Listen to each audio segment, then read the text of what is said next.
Hello guys, ನಾವಿವತ್ತು ಕೋರಮಂಗಲಲ್ಲಿದ್ದೀವಿ. ಇವತ್ತು full heavy ಮಳೆ ಇದೆ, ರೋಡೆಲ್ಲ ಬ್ಲಾಕ್ ಆಗೋ ಸಾಧ್ಯತೆ ಇದೆ. ನೋಡೋಕೆ ಸಖತ್ತಾಗಿದೆ, ಬಟ್ ಇಟ್ ಇಸ್ ಅರೌಂಡ್ 4:35 ನಾವು. So people will start going home.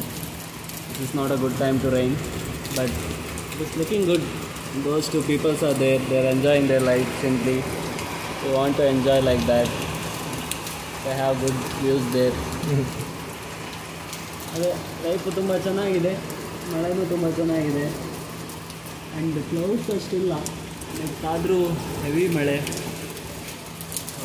ಇವಾಗ ಸ್ವಲ್ಪ ಕಡಿಮೆ ಆಯಿತು, ಸೊ ಮತ್ತೆ ಮಳೆ ಬರೋ ಸಾಧ್ಯತೆ ಇಲ್ಲ. ಮರ ಗಿಡಗಳೆಲ್ಲ ಚೆನ್ನಾಗಿ ಕಾಣಿಸ್ತಾ ಇದೆ ಇಲ್ಲಿಂದ. ಅಷ್ಟೇ ಫ್ರೆಂಡ್ಸ್, ಮತ್ತೆ ಸಿಗೋಣ.